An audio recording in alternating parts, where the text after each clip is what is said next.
बहुत समय की बात है। एक नगर में गोपाल नाम के एक राजकुमार रहते थे। वो बहुत बड़े शिव भक्त थे। कुछ दिनों बाद मंगला नाम की राजकुमारी से उनकी शादी हुई।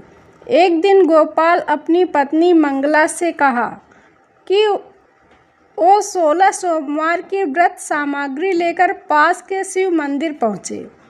मंगला ने पति की बात की परवाह न करते हुए सेवकों द्वारा पूजा सामग्री मंदिर में भेज दी। मंगला स्वयं मंदिर नहीं गई। जब गोपाल ने भगवान शिव की पूजा पूरी की तो आकाशवाणी हुई, हे राजन, तेरी रानी मंगला ने 16 सोमवार व्रत का अनादर किया है, सो रानी को महल से निकाल दे, नहीं तो तेरा सब वैभव नष्ट हो जाएगा, तू निर्धन हो जाएगा। आकाशवाणी सुनकर गोपाल बुरी तरह चौंक पड़ा। उसने तुरंत महल में पहुंचकर अपने सैनिकों को आदेश दिया कि रानी मंगला को बंदी बनाकर ले जाओ और इसे दूर किसी नगर में छोड़ आओ। सैनिकों ने राजा की आज्ञा का पालन तत्काल किया।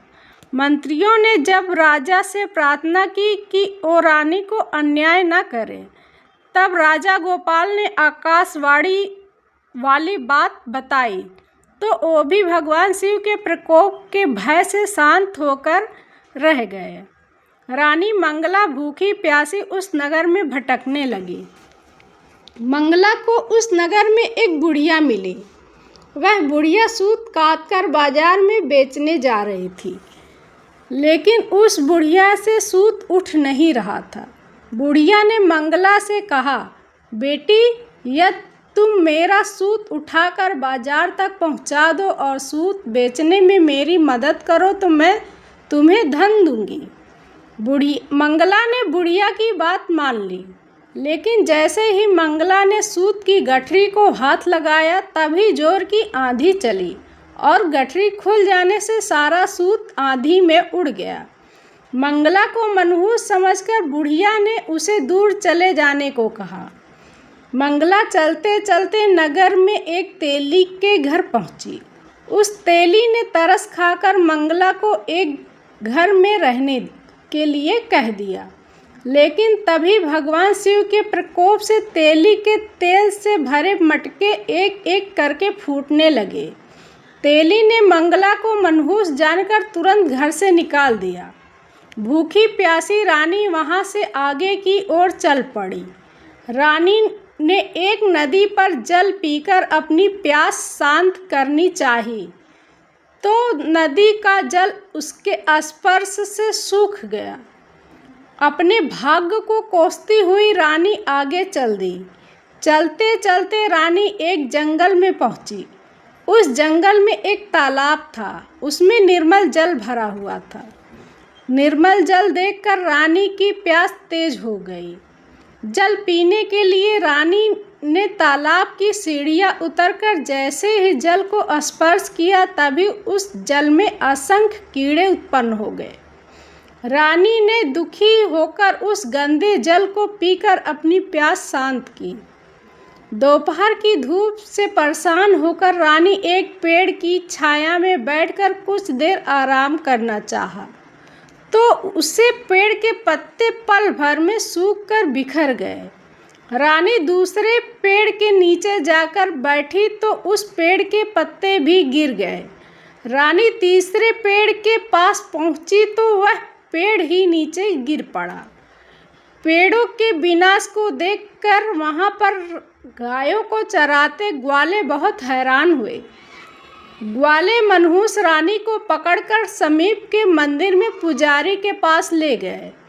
रानी के चेहरे को देखकर पुजारी जान गए कि रानी अवश्य किसी बड़े घर की हैं, भाग के कारण दर दर भटक रही हैं।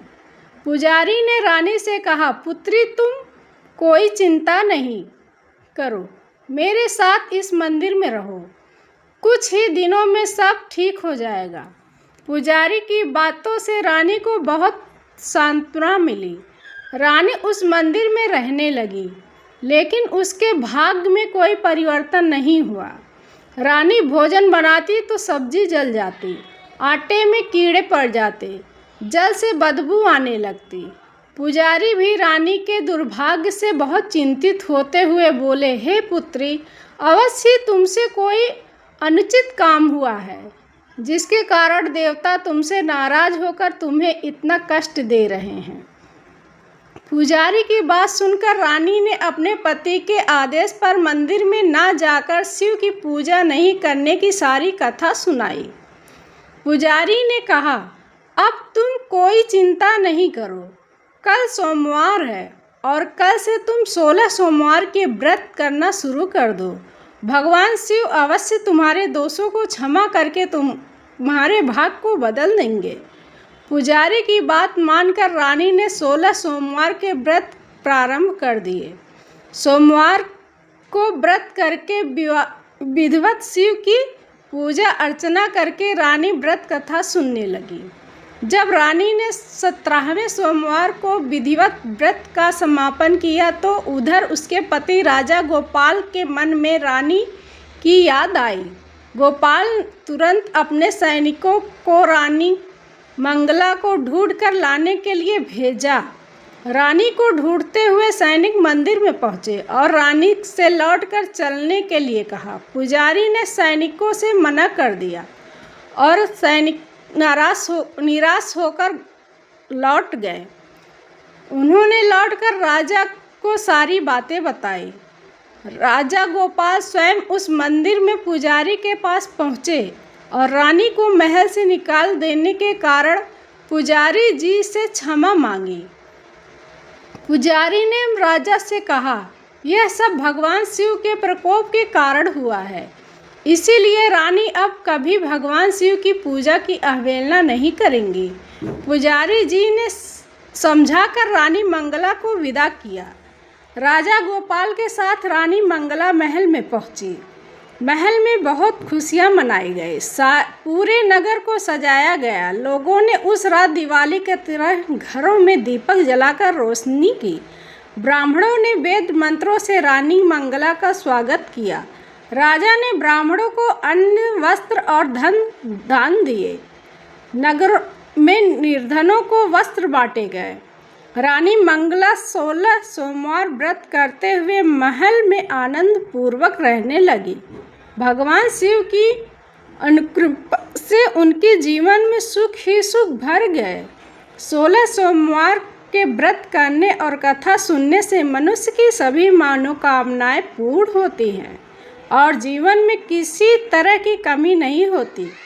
स्त्री पुरुष आनंद पूर्वक जीवन यापन करते हुए मोक्ष को प्राप्त करते हैं। ओम नमः शिवाय।